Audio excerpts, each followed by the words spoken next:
Greetings, sword friends. Today, let's take a look at this new offering designed by Brother Nathaniel, aka the Levin Lance, hand-forged and handcrafted by Purna as a modern kukri model. Purna is the owner of great Gurkha Khukuris. Now, on this channel, I have reviewed dozens of pieces made by Purna, designed by Brother Nathaniel, sword friend Nick, sword friend Daniel, and myself. These are a wide variety of arms inspired by historical and fantasy designs, such as long swords, falchions, daggers, bowie knives, warhammers, axes, katars, etc. However, Brother Nathaniel is a khukuri-smith by trade. His own business offers hundreds of kukri models of different dimensions, profiles, blade geometries, and purposes. Many are based on antique originals housed at museums. Others are based off army models to be supplied to commandos or customers' own designs. Now, kukuris are an archetype of knife that's known to have a cult following in collectors' world. Very unique knife design used by the mountain people of Nepal, usually as the sidearm for the Gurkha warriors, who are traditionally mountaineer rangers that serves as special forces in the British Army. As you can see here, the kukuris have a very unique blade profile with this broadening portion directly under the tip, resulting in a belly and a forward curve in the spine. And this results in some interesting handling dynamics, as the back portion of the belly combining with the forward curve of the blade, resulting in some enhanced chopping capacity, while the top portion of the belly has some potential for slicing across the target. And this modern kukri incorporated some very innovative elements in the hilt, foregoing the traditional hidden tan design, but full width exposed tan, and knuckle bow forming a D-guard is actually a one-piece construction with the blade. And not only that, as you can see here, it foregoes some of the traditional elements in the blade as well, such as this notch at the base of traditionally made kukuris that symbolize Shiva in Nepalese and Indian mythologies. It also sports some very unique, you can say modern, grind in the blade bevel. Traditional Nepalese kukuris have very diverse blade geometry. Some has fuller in the blade to lighten the overall weight. Some has very strong convex grind to make them strong and durable. And those are primarily used as chopping tools in the woods rather than fighting weapons. The lightweight ones usually serve as sidearms. This unique profile invokes some speculations that Nepalese kukuris are actually descendants of Greek Copetus, as Alexander the Great once brought his army to conquer the Indian subcontinent, and there's a chance that he brought the forward curve blade design to parts like Afghanistan, India, and Nepal. There's no direct evidence to support that other than the similarity between modern kukuris and Greek Copetus from antiquity. Another amazing thing about this kukri is the large degree of distal taper on the blade. As all Purna's kukuris and other swords and knives made by him, this blade is quite thick at the base at 7.8 millimeters. At midpoint, it has thinned down to 5.2 millimeters. At the end of the fuller and the beginning of the false edge, it's at 4.8, and near the tip is tapered down to less than 2 millimeters thick. This causes the kukri to be rather lightweight at 700 grams or just over a pound and a half. Even though the knife is quite large, with a 14-inch long blade and 20-inch overall length, it handles very well with great rotational speed due to the distal taper. Another benefit is that at the broadest part of the blade, where it is 6 centimeters or 2.4 inches wide, It's only 3 millimeters thick, so the full flat ground bevel is very deep, while extraordinarily thin. So much so that it almost feels like a sheet of ice, with tiny edge angles, resulting in some insane cutting capacities.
Static cut, I'll say 95% there.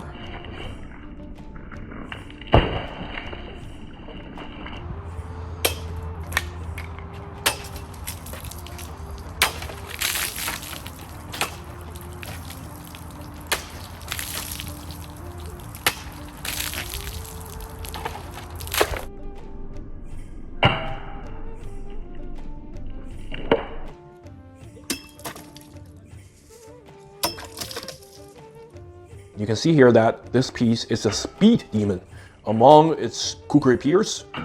Despite its large size, it's effortless to pull off multiple cuts in quick succession.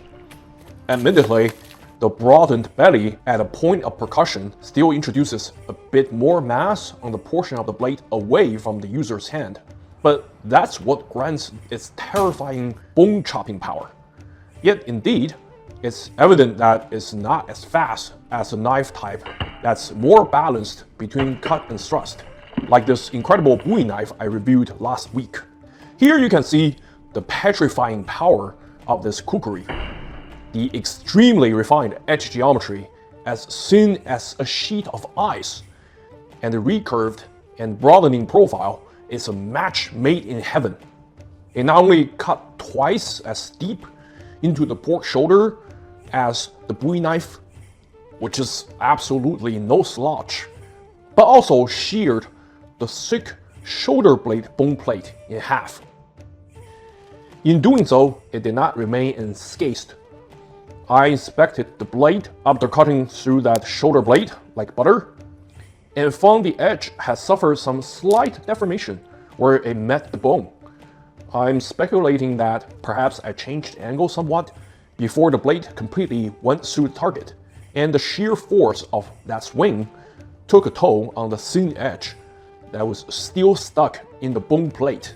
However, I'm happy to report that this, in fact, does not impede the cutting performance of this kukuri at all.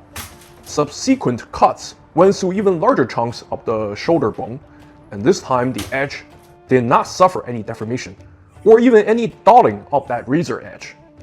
Overall, one can conclude that the more refined edge indeed sacrifices the durability of the edge for better cutting performance.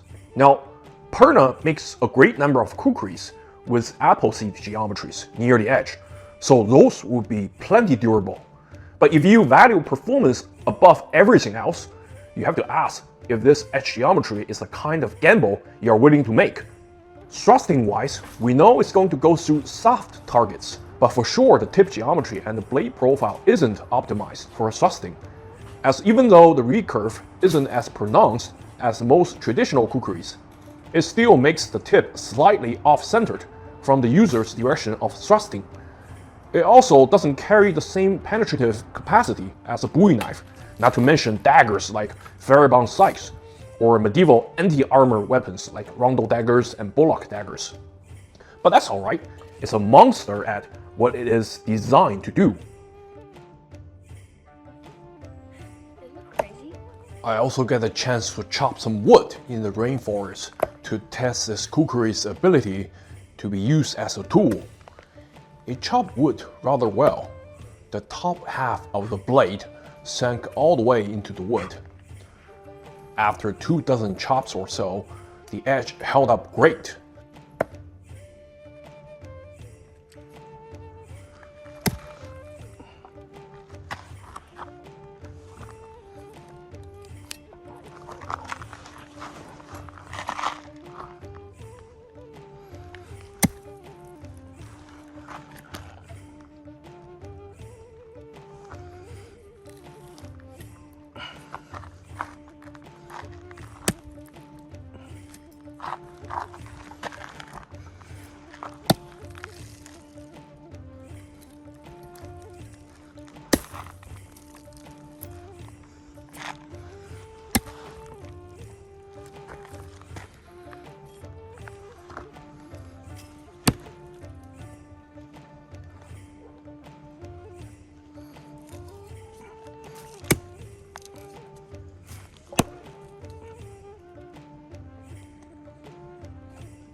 So all the testing has confirmed my speculation about this big knife. It has the capacity of a short sword and probably the profile to have even more powerful cutting capacity than many of the swords known for their cutting performance, such as the famous Oakshop Type 18C blades. Having a short blade will naturally make your strikes more precise, yet still at the cutting portion of the blade, you can still have a very broad, very deep bevel, having this full flat grind from the spine all the way to the edge, and some even hollow grind geometry. Still, having a short blade will keep the blade's overall weight in check, so you see that you can chop through shoulder blade of a pork shoulder, and yeah, indeed, it suffers some minor damage on the edge. Still, after that, once again, it chops through the shoulder blade again with a deeper incision. Very smooth cutting surface. Indeed, having this very pronounced forward curvature will make this part of the blade lead the cut, so it's easier to align the edge alignment. And indeed, having this forward curve, if you strike on this part, it will gather material and cut potentially better on soft targets. Yet when you draw the blade out, this part of the blade curves back, so you have this part of the edge dragging across the surface of your target and causing more slicing damage. And also, having this very pronounced curve means that on any given strike, you have a smaller contact surface, especially with a rounded, curved surface. So you concentrate the force of the cut into a smaller contact area. As a conclusion, this kukuri indeed strike like an axe and handles like a short sword. Pretty much has a best of both worlds, yet still carries the weight of a large knife, just over 600 grams. So that's very easy for you to carry at your side on a trip. And also, you can look at this scabbard. It has a very traditional looking kukri style scabbard with wooden core and leather wrapping on top. You can see there's this buckle for additional security, even though the retention is already very good, it wouldn't fall out. And the draw is relatively smooth. And it has dual loops to carry on your belt, very convenient. Overall, it's just the best combination of performance and style. Sure, this particular edge grind makes the edge slightly fragile. Of course, if you only cut soft targets, that's really not a concern. But if you abuse the blade to a certain degree to cut through bones or large logs, this particular model is probably not the one for you. Check out many other models, over 100 designs at Purna great Gurkha Khukuri shop. And also check out Brother Nathaniel's multitude of Bowie knife design made by Purna. He's a very talented bladesmith. The fit and finish is immaculate. The hilt contour makes it beautiful to behold, yet ergonomic to hold. All the edges and corners are rounded off, so there's zero hotspot for handling. The well-made wood core scabbard also makes it easy to carry, and the retention is amazing. While being able to draw easily, I can't stress enough how much I enjoy this piece. Easily recommended. Of course, if you want to make some minor adjustments to the edge geometries or forward curvature to stick closer to traditional khukuris, you can contact the maker to request them. That's all. Thank you for your continuous support. Have a wonderful Christmas and holiday season.